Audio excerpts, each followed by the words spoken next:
गाडी तामिनी घाटाच्या अगदी मध्यावर उभी होती. पहाटेचे 5:15 वाजले होते. अजूनही उजाडलेलं नव्हतं.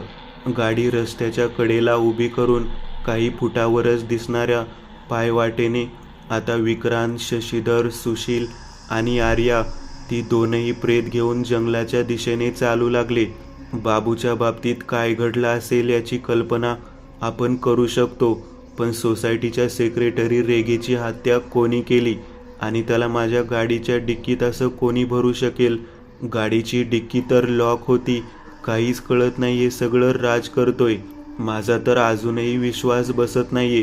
ते पोतं ओढत नेत विक्रांत बोलत होता. रेगेचं प्रेत दोन्ही बाजूने धरून आर्या आणि सुशील घेऊन येत होते. शशीधरने एका हातात बॅटरी धरलेली आणि दुसऱ्या हाताने ते पोतं त्याने धरलं होतं. राज आपल्या मागे एखाद्या पिढेसारखा लागलाय. इतका राग येतोय मला त्याचा की समोर आला तर मी त्याला चिरून टाकेन. शशीधरचे हात शिवशिवत होते. विक्रांतच्या दुसऱ्या हातात एक फावडं होतं. कुदळ त्याने सुशीलकडे दिली होती. जंगलाच्या आत काही अंतर आल्यानंतर त्यांना थोडीशी मोकळी जागा दिसली. आता त्यांनी तिथे खोदायला सुरुवात केली. एकच मोठा खड्डा तयार केला. दोन्ही प्रेत त्या खड्ड्यात टाकत त्यांनी वरून माती टाकून ती दोन्ही प्रेत गाडून टाकली. अरे पण नक्की हे झालं तरी कसं? नीट सांग मला. ते तिथून आता परत एकदा गाडीच्या दिशेला चालू लागले. शशीधरने विचारलं, तुम्हाला सांगितलं होतं ना, काल एक मांत्रिक येणार होता इथे. तो एक प्रक्रिया करणार होता. ती प्रक्रिया त्याने केली आणि सगळं काही व्यवस्थित सुरू होतं.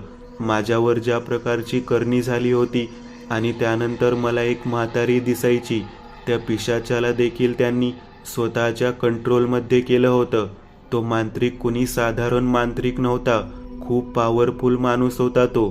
ते सगळे झाल्यानंतर त्याने आमच्या दोघांना सांगितले की तुम्ही खोलीत जावा आणि जोवर मी बोलवत नाही तोवर येऊ नका. तुमचा शत्रू म्हणजेच राजवर्धन आसपासच आहे आणि आता हे पिशाचे मला त्याच्यापर्यंत घेऊन जाईल आणि आता तो शक्तिहीन असेल, त्यामुळे त्याच्यापासून कोणताही धोका नाही. त्याला इथं आणलं की मग मी तुम्हाला बोलावतो. तो एक गोष्ट सारखी बोलत होता, ती म्हणजे की आमच्यावर करणी करणारा हा राजवर्धनच आहे आणि त्याच्याकडे आणखी काहीतरी खूप शक्तिशाली असं आहे.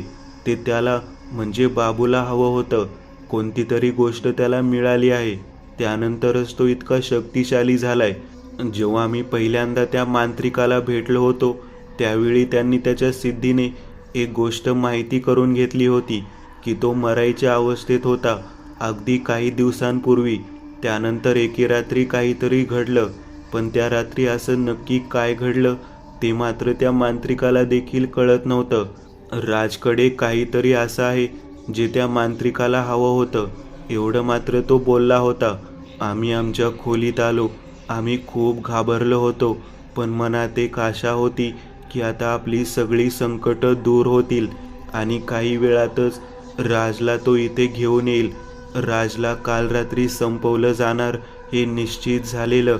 जवळपास 1.5-2 तास झाले तरीही मांत्रिकाने आम्हाला बाहेर येण्याबद्दल कोणती सूचना केली नाही. बाहेर नक्की काय घडलं होतं काहीच माहिती नव्हतं. त्यामुळे नंतर शेवटी मी हळूच दार उघडून बाहेर आलो आणि पाहतो तर काय, राजच्याऐवजी त्या मांत्रिकाचा मृतदेह पडलेला. म्हणजे नक्कीच राज तिथं आला होता. विक्रांत म्हणाला, बाबा पण काल मी तुम्हाला जे विचारलं त्याबद्दल तुम्ही मला काहीही सांगितलं नाहीत. रिसॉर्टचं काय झालं आणि तुम्ही असं का म्हणालात की ते सुरू होण्याआधीच बंद झालं? नक्की घडलं काय? आर्याने सुशीलला विचारलं. सुशीलने आता एक एक करत सगळे काही सांगितलं. सगळे पैसे गेले, इज्जत गेली आणि आता जीवाला देखील धोका आहे. भोसले आणि त्याची माणसं आमच्या पहाऱ्यावर होती. आम्ही दोघे कसेबसे सटकलो. आता आपल्या सगळ्यांकडे एकच ऑप्शन आहे, बंगला विकून टाकू. 6 कोटीपर्यंत किंमत मिळेल. बाकी भोसलेला थोडं शांत होऊ दे. शशीधर म्हणाला, अहो पण बंगल्याची किंमत तर 10-12 पर्यंत होती ना? आर्याने विचारलं. आसपासच्या एरियात खूप बदनामी झालीये की बंगल्यात कोणीतरी हाडळ फिरते असं लोक सांगत आहेत. कोणीतरी मुद्दामून अफवा पसरवलेली आहे. त्यामुळे बंगल्याची किंमत आता खूप कमी होत आहे आणि ती अजून कमी होण्याआधीच हा बंगला विकलेला कधीही फायद्याचा. तसेही आपल्याला तो फुकटातच मिळाला होता. आज दुपारी इस्टेट एजंटकडे जायचं आहे. त्याला सांगून लवकरात लवकर हा बंगला विकला गेला पाहिजे. आणि आणखी एक महत्त्वाचं काम आपल्याला आज करायचं आहे. सुदाम पाटीलला भेटायला जायचं आहे. त्याला आता जनरल वॉर्डला शिफ्ट करण्यात आलेलं आहे असं मला समजलंय. एकमेव असा व्यक्ती असू शकतो ज्याने राजला बघितलंय. मला फक्त एकदा कन्फर्म करायचंय की तो राजवर्धनच आहे, शशीधर म्हणाला. बोलत बोलत ते आता गाडीपर्यंत आले. ते गाडीत बसले आणि परत एकदा पुण्याच्या दिशेला रवाना झाले. सोसायटी गेट बाहेर पोलीस होते. विक्रांतने गाडी अलीकडेच थांबवली. पोलीस का आले असतील इथं? काल रात्री जे काही घडलं ते समजलं असेल म्हणून तर नसतील आले, विक्रांत म्हणाला. काल रात्री जे घडलं ते जर समजलं असतं तर पोलीस मध्यरात्री अर्ध्या तासात इथे हजर झाले असते, सुशील म्हणाला. विक्रांतने गाडी पुढे घेतली. गेटमधून त्याने गाडी शांतपणे पोलिसांच्या समोरूनच आत घेतली. पार्किंगमध्ये गाडी लावत ते सगळे आता गाडीतून उतरले. वॉचमन, अरे हे पोलीस, विक्रांतने बाजूला उभ्या वॉचमनला विचारलं. रेगे साहेब बेपत्ता झालेत. काल रात्री ते जेवणानंतर शतपावली करायला निघाले होते पण घरी आलेच नाहीत म्हणून पोलिसात मिसिंगची तक्रार केली त्यांच्या बायकोने. पण CCTVमध्ये काही नाही समजलं का? विक्रांतने विचारलं. अहो साहेब, काल काय झालं कोणास ठाऊक. रात्री 2 ते 3 वेळा लाईट गेली होती आणि त्यानंतर CCTV रिसेट होण्यात जवळजवळ 4 तास लागले. या 4 तासात नक्की काय घडलं इथं कोणालाच काही खबर नाही. म्हणजे इथं कोण आलं कोण गेलं काहीही समजलं नाही असं म्हणायचंय तुला? विक्रांतने विचारलं. हो, काहीच कळलं नाही. दुसरं म्हणजे काल रात्री अचानक इथं एक विचित्र गोष्ट घडली. आम्ही ड्युटीवर 3 जण होतो. त्यातल्या एका वॉचमनला अचानक काय झालं कोणास ठाऊक, त्याला फिट आली आणि मग आम्ही दोघं त्याला घेऊन मागच्या खोलीत गेलो. अर्ध्या तासाने परत आलो. कदाचित त्याच वेळी रेगे इथंच शतपावली करत असावेत, त्यामुळे आम्ही पण काही बघितलं नाही. ठीक आहे, असं म्हणून विक्रांत तिथून वर आला. शशीधर, सुशील आणि आर्या आधीच फ्लॅटमध्ये आले होते. पूर्ण फ्लॅटची आता सफाई करायची होती. खोलीतलं ते रक्त पुसायचं होतं. ते करण्यात जवळजवळ 4 तास गेले. 4 तासानंतर आता फ्लॅट आधीसारखा झाला होता. सगळ्यांच्या आंघोळी झाल्या. शशीधर व सुशील आता बाल्कनीत बसले होते. शशीने इस्टेट एजंटला फोन लावला. अरे फिरोज, शशी बोलतोय. बंगल्याचं काम झालं का? कोणी पार्टी मिळाली का बंगल्यासाठी? हो साहेब, एक पार्टी आहे पण ते किंमत खूपच कमी सांगत आहेत. तुम्ही 6 कोटी म्हणत होतात, ते 4.5 कोटीलाच मागत आहेत, फिरोज म्हणाला. अरे काय सांगतो, एवढ्या कमी रेटमध्ये कसा देईन मी? त्याची मार्केट व्हॅल्यू 10-12 कोटीच्या घरात आहे. तरीसुद्धा आम्ही 50% विकतोय आणि ही पार्टी अजून कमी मागते. याला काय अर्थ आहे? शशीधर म्हणाला. साहेब, माझं ऐकाल तर हा रेट पण खूप चांगला आहे. अजून 2 महिन्यानंतर जर विकायला गेलात तर 3 कोटीला विकावी लागेल. खूप बदनामी झाली आहे बंगल्याची.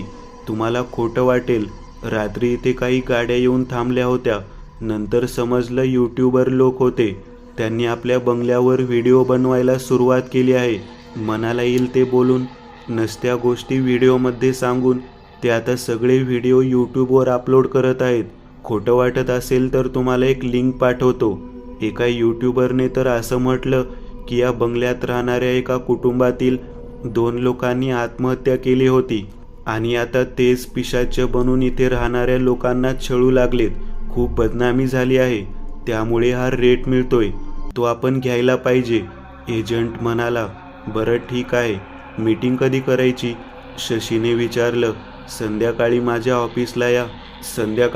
ऑफिसला या. मी पार्टीला इथेच बोलावून घेतो, एजंट म्हणाला आणि त्याने फोन ठेवून दिला. ऐकलंस, 4.5 कोटी, शशीधर सुशीलला म्हणाला. फोन स्पीकरवर होता त्यामुळे सुशीलने सगळं काही ऐकलं होतं. आता दुसरा काहीही पर्याय नव्हता. बंगल्याची अजून बदनामी झाली तर 3 कोटी देखील मिळणार नाहीत.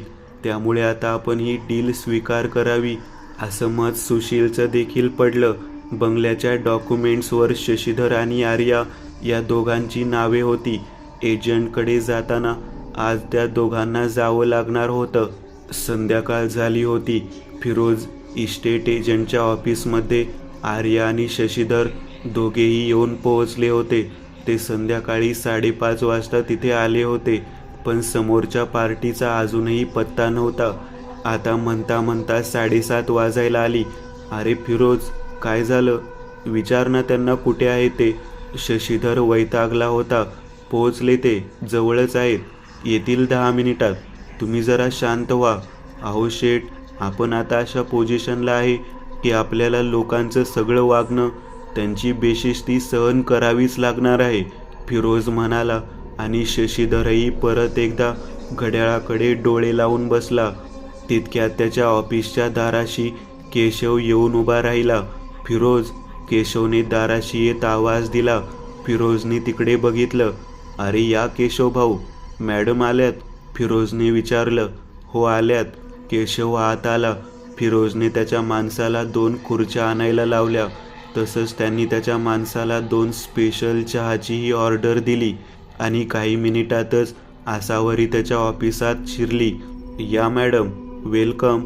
फिरोजने जागेवरून उठून तिचे स्वागत केले. ती येऊन खुर्चीवर बसली. शशीधरची नजर तिच्यावर गेली. बायकांकडे तसंही त्याचं बघणं खूपच विचित्र असायचं. त्यात आसावरी दिसायला खूपच सुंदर आणि मादक होती. तिने आज एक महागडी सिल्कची साडी नेसली होती, काळ्या रंगाची. त्या काळ्या रंगाच्या साडीत तिचं ते नाजूक सौंदर्य आज जास्तच खुलून दिसत होतं. अंगावर महागडे दागिने होते. शशीधर साहेब, या आहेत आसावरी मॅडम. याच तो बंगला घेण्यात इंटरेस्टेड आहेत. नमस्कार. शशीधरने शेक हँड करायला म्हणून हात पुढे केला, पण तिने मात्र हात जोडून नमस्कार केला. हॅलो, आर्या म्हणाली. आणि मॅडम, हेच आहेत त्या बंगल्याचे मालक. बरं, आसावरीने हसून म्हटलं. बाय द वे, या बंगल्याबद्दल काही अफवा पसरल्या आहेत. यूट्यूबवर काही व्हिडिओ देखील बघितले आहेत मी. नक्की काय आहे तिथं? केशव मध्येच म्हणाला. शशीधरने त्याच्याकडे बघितलं आणि त्याच्या चेहऱ्यावर प्रश्नचिन्ह उपस्थित राहिले की हा कोण आहे? हा माझा भाऊ आहे केशव. त्याचा प्रश्न मला देखील पडला आहे. मी देखील तेच विचारणार होते की बंगल्याबद्दल नक्की कसल्या अफवा पसरलेल्या आहेत. आसावरी म्हणाली. मॅडम, अहो काही नाही. आता ते 7-8 दिवसात सगळं सुरू झाले. मेहता नावाचं कुटुंब तिथे कितीतरी वर्ष राहत होतं. आता त्यांच्या काहीतरी पर्सनल प्रॉब्लेममुळे त्यांना हा बंगला सोडावा लागला. दुसरं काही नाही. मेहता म्हणजे तेच बिझनेसमॅन ना, त्यांच्याशी बोलणं झालंय माझं. आणि तुम्ही काही लपवायचा प्रयत्न करू नका. त्यांनी आणि त्यांच्या फॅमिलीने जे काही अनुभवले ते सगळं त्यांनी मला सांगितलंय. हवं तर आपण त्यांनाही इथे बोलवून घेऊ शकतो, पण मला त्या गोष्टी जास्त पडायचं नाही. त्याने उगाच स्वतःचा आणि तुमचा वेळ वाया घालवण्याची माझी इच्छा नाही. असो, जे असेल ते. बाय द वे, हा बंगला आधी कोणाचा होता? परत केशवने प्रश्न केला. हा बंगला खरं तर माझ्या चुलत भावाचा होता. आर्या खरं तर माझ्या चुलत भावाच्या मुलाची बायको, पण त्याचं मानसिक संतुलन खराब झालं. तो आता कुठे आहे कोणालाच माहिती नाही. शक्यता अशी आहे की तो सध्या जिवंतही नाही. माझ्या चुलत भावाने आणि त्याच्या बायकोने याच दुःखात आत्महत्या केली होती. त्याचा एकमेव जिवंत वारसदार मीच होतो आणि आर्या. त्यामुळे डॉक्युमेंट्सवर आमच्या दोघांची नावे आहेत. शशीधरने जास्त खुलासा न करता थोडक्यात सांगितलं. ठीक आहे, तर आता आपण व्यवहाराचं बोलू. बंगल्याचं मार्केट व्हॅल्यू जरी 10-11 कोटी असली तरी आता मार्केटमध्ये खूप नाव खराब झालेलं आहे आणि ते यूट्यूबवरच्या व्हिडिओजमुळे तर आता ते अधिकच खराब होत जाईल. त्यामुळे मॅडमला हा बंगला 4,40,00,000 खरेदी करायचा आहे. तर त्याबद्दल तुमची काही हरकत असेल तर आताच सांगा, फिरोज म्हणाला. अहो, सकाळी तर 4.5 कोटीचा भाव होता. 10 लाख कमी कसे काय झाले? आर्या म्हणाली. रिअल इस्टेट आहे. इथे 10-10 मिनिटाला भाव कमी जास्त होतात. संध्याकाळपर्यंत 10 लाख कमी झाले. उद्या सकाळपर्यंत थांबला तर कदाचित हा व्यवहार 4 कोटीला करावा लागेल, आसावरी म्हणाली. काही ऑप्शन नव्हता. शशीधरने आर्याला बघत इशारा केला. जे मिळते ते घेऊन मोकळं हो. उगाच आता विषय वाढवण्यात अर्थ नाही, असं त्याला म्हणायचं होतं. ठीक आहे, आम्हाला मंजूर आहे. 4,40,00,000. शशीधर म्हणाला. तसं मी मॅडमना बंगल्याचे डॉक्युमेंट्स स्कॅन करून पाठवले होते. ते त्यांनी त्यांच्या वकिलांना वगैरे दाखवले आहेत. त्यात मुख्य मालक तुम्हीच आहात हे सिद्ध होते. त्यामुळे आता आपण व्यवहार कधीही पूर्ण करू शकतो. तुम्ही तारीख सांगा, त्या दिवशी देवाणघेवाण आणि ॲग्रीमेंट करून टाकू. फिरोज म्हणाला. उद्या चालेल का? शशीधर म्हणाला. हो चालेल. आसावरी म्हणाली. उद्या सकाळीच रजिस्ट्रारच्या ऑफिसला आपण भेटू. मॅडम, एक सांगायचं होतं. सगळी रक्कम कॅश मिळाली असती तर बरं झालं असतं. उगाच चेक वगैरेमुळे स्टॅम्प ड्युटीचा विषय होतो. ठीक आहे, माझी हरकत नाही. 4 कोटी कॅश, 40 लाख चेक, असा व्यवहार करू. फिरोज म्हणाला. ओके, हरकत नाही. शशीधर म्हणाला. आता चहा आला होता. शशीने तिच्या संपूर्ण शरीरावर एक नजर टाकली आणि आता ते तिच्याशी बोलायचा प्रयत्न करू लागले. बाय द वे, मॅडम, आपण काय करता? शशीधरने विचारलं. मी काही करत नाही. माझ्या मिस्टरांचा बिझनेस आहे. ते आता बाहेर देशात गेलेत. पुढच्या महिन्यात येतील. आल्यावर भेट होईलच तुमची. हो नक्कीच. ठीक आहे, आम्ही निघतो. उद्या 11 वाजता सकाळी आपण मामलेदार कचेरीत भेटू. तिथे सगळे सायनिंग झालं की कॅश मी तुम्हाला इथे आल्यावर देईन. हो चालेल. दोघेही आता तिथून निघाले. शशीधरची वासनिक नजर तिला जाताना बघत होती, पण तिला त्याचा फरक पडत नव्हता. केशव आणि आसावरी आता खाली आले. रस्त्याच्या पलीकडेच त्यांची गाडी उभी होती आणि ड्रायव्हिंग सीटवर बसलेला राज त्या दोघांची आतुरतेने वाट बघत होता. ते दोघे येऊन गाडीत बसले. राजने गाडी स्टार्ट केली आणि ते तिथून निघाले. तू म्हटला होतास, अगदी व्यवहार तसाच ठरवला आहे. उद्याच डॉक्युमेंटच्या सायनिंग होईल मामलेदार कचेरीत, आसावरी म्हणाली. इथे येऊन कॅश द्यावी लागेल आणि मग ते बंगल्याची चावी आपल्याला देतील. ओके. काय झालं? तू खुश दिसत नाहीयेस आज, तिने विचारलं. खुश आहे मी, पण ज्यावेळी मी स्वतः त्या बंगल्याचं कुलूप स्वतःच्या हाताने उघडेन त्यावेळी मला खरी शांती मिळेल. अजून ते पूर्णतः संपलेले नाहीत. काम अजून पूर्ण झालेलं नाही. विक्रांतने तुला बघितलेलं आहे. कमीत कमी व्यवहार होईपर्यंत तरी त्याचा आणि तुझा सामना नाही झाला पाहिजे, याची आपण काळजी घ्यायला हवी. हो, त्याची काळजी करू नकोस. ते आता परत एकदा पुण्यातून लवासाच्या दिशेला निघाले होते. काही अंतर पुढे जाताच राजचा फोन वाजला. एक अनोळखी नंबर फोनवर दिसत होता. त्याने फोन. हॅलो, कसे आहात? समोरून एक स्त्री बोलत होती. राजला पटकन लक्षातच आलं नाही नक्की कोण बोलते. सॉरी, पण मी ओळखलं नाही. कोण बोलताय? म्हणजे माझा नंबर तुम्ही सेव्ह केलेला दिसत नाही. ओ, आय एम सॉरी, चूक माझी झाली. मी तुम्हाला जो नंबर दिला त्या नंबरवरून मी फोन केलेलाच नाही, त्यामुळे कदाचित तुम्ही मला ओळखलेलं नाही. अहो, मी शर्मिला बोलते. गोव्यावरून येताना त्या दिवशी तुम्ही आमची मदत केली होती. हो, आठवलं. मी ठीक आहे. बोला, तुम्ही कशा आहात? आणि विलास आता कसा आहे? राजने विचारलं. तो ठीक आहे. त्याला संध्याकाळी डिस्चार्ज मिळाला. आम्ही आज पुण्यात आलो दुपारी. तुम्ही त्या दिवशी हॉस्पिटलमध्ये 1 लाख रुपये भरले होते ना, तेच पैसे द्यायचे होते. म्हणून म्हटलं विचारावं. तुम्ही पुण्यात असाल तर. आता तर अवघड आहे, पण उद्या भेटू शकतो. चालेल, माझी हरकत नाही. उद्या संध्याकाळी भेटायचं कुठंतरी बाहेर डिनरसाठी, ती बोलत होती. हो चालेल, तुम्ही वेळ आणि ठिकाण ठरवा, मी येतो. राज म्हणाला. ठीक आहे, मी तुम्हाला मेसेज करेन तसा. ओके, बाय, ती म्हणाली. कोण होतं? आसावरीने विचारलं. कोणी नाही. त्या दिवशी आम्ही गोव्यावरून येत होतो. घाटात ॲक्सिडेंट झालेला, तेव्हा आम्ही त्या लोकांची थोडी मदत केली होती. हॉस्पिटलला भरायला 1 लाख रुपये मीच दिले होते. तेच घ्यायला त्यांनी बोलावलं आहे. त्यासाठीच उद्या जायचं आहे तिथं, राज म्हणाला. रात्रीचे 9 वाजले होते. लवासाच्या त्या फार्म हाऊस समोर येत राजनी गाडी थांबवली. आसावरी त्याच्याकडे संशयाच्या नजरेने बघत होती. समोरून बोलणारी कोणीतरी स्त्री होती हे तिच्या लक्षात आलं होतं. हा आता कुठल्या दुसऱ्या बाईच्या नादाला लागला की काय अशी भीती देखील तिला वाटू लागली होती. तिघेही बंगल्याच्या आत आले. राज थेट त्याच्या खोलीत निघून गेला. आसावरीने केशवला थांबवलं. केशव, त्या दिवशी गोव्यावरून येताना तुम्हाला वाटेत कोण भेटलं होतं? कोण होती ती? कशी होती? दिसायला सुंदर आहे का? वहिनी काय विचारताय? मला तर काही कळत नाहीये. मी विचारते तेवढे सांग. कोण होती ती? 1,00,000 रुपये राजने भरले, मदत केली, त्याबद्दल माझं काही म्हणणं नाही. पण का कुणास ठाऊक मला भीती वाटते. हा कुठल्या दुसऱ्या बाईच्या नादाला तर. वहिनी, तसं काही नाही होणार हो. ते एवढं प्रेम करतात तुमच्यावर. आणि ती स्त्री जी होती ती विधवा होती, म्हणजे तिचे मिस्टर वारले होते आणि तिला एक मुलगा देखील आहे. हा फक्त शुद्ध व्यवहार होता की आमच्याकडून घेतलेले 1,00,000 ती परत देतीये म्हणून तिने सरांना बोलावलं होतं. एवढाच विषय आहे. तुम्ही जास्त विचार करू नका. आणि तसंही ते तुमच्यावर खूप प्रेम करतात. इतर कुठल्या स्त्रीकडे वळूनही बघणार नाहीत. केशव म्हणाला, मला आणखी काही गोष्टी अनुभवण्यात आल्यात. काल रात्रीपासून त्यांचं वागणं खूपच बदललंय. तो जास्त बोलत नाहीये. नक्की तिथे घडलंय काय तेही त्यांनी नीट सांगितलेलं नाही.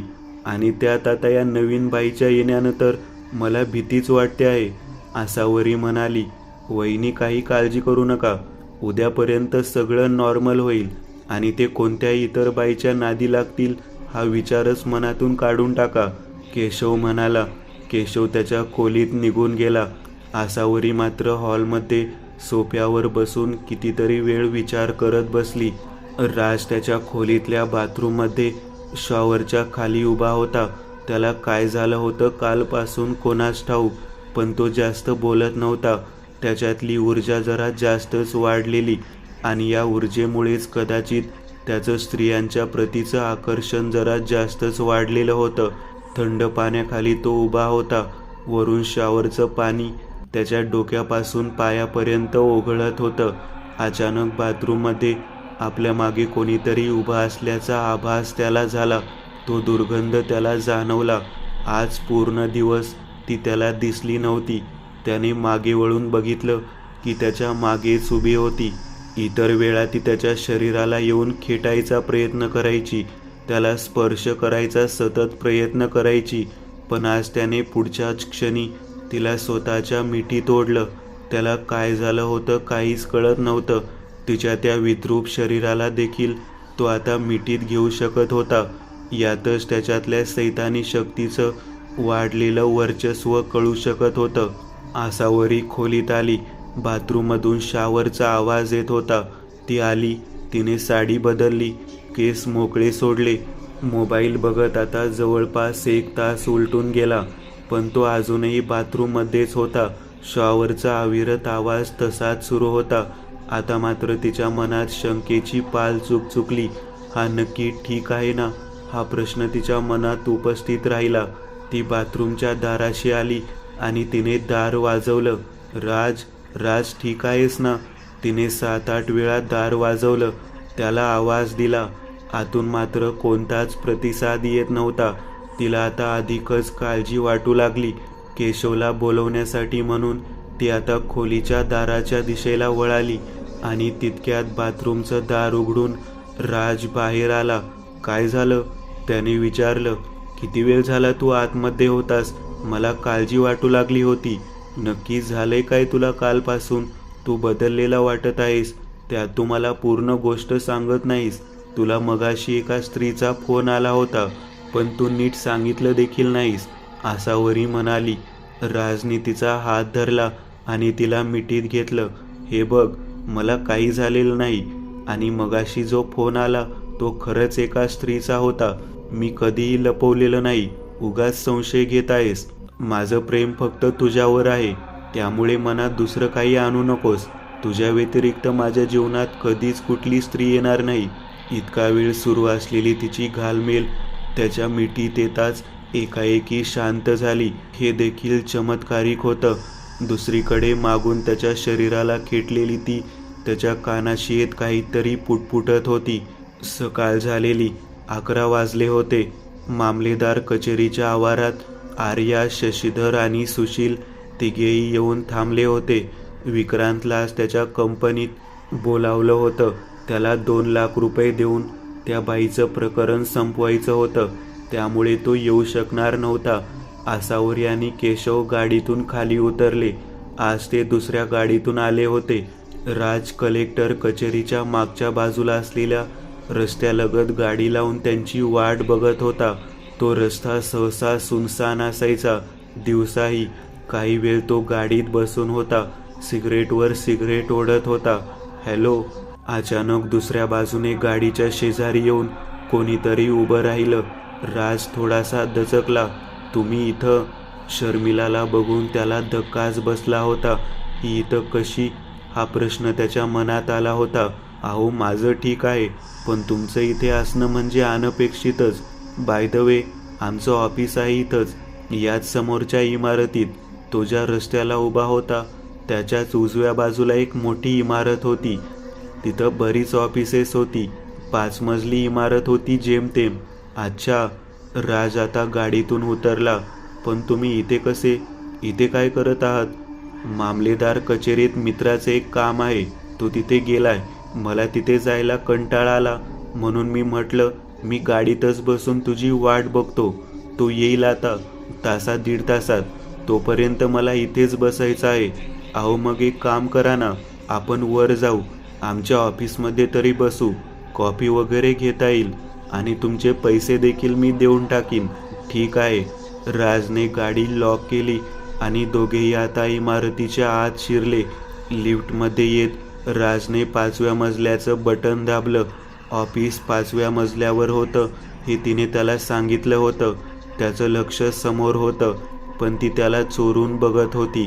ती त्याच्याकडे खूपच जास्त आकर्षित झालेली, कारण त्याच्याशी बोलताना तिच्या चेहऱ्यावरचा तो आनंद म्हणजे गगनात मावत नव्हता असा झालेला. लिफ्ट 5व्या मजल्यावर आली आणि ते दोघेही बाहेर उतरले. कन्स्ट्रक्शनचा बिझनेस आहे. हो, आता हे सगळं मला सांभाळायचं आहे. जोपर्यंत माझा दीर बाहेर देशातून शिक्षण घेऊन परत येत नाही तोपर्यंत तरी, ती म्हणाली. ते ऑफिस आलिशान होता. त्या दोघांनी ऑफिसच्या आत प्रवेश केला.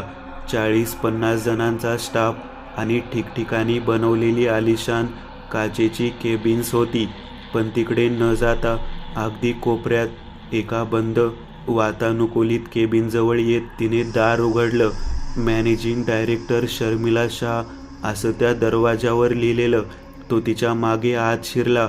समोरच असलेल्या मोठ्या खुर्चीवर जाऊन टेबलच्या दुसऱ्या बाजूला ती बसली.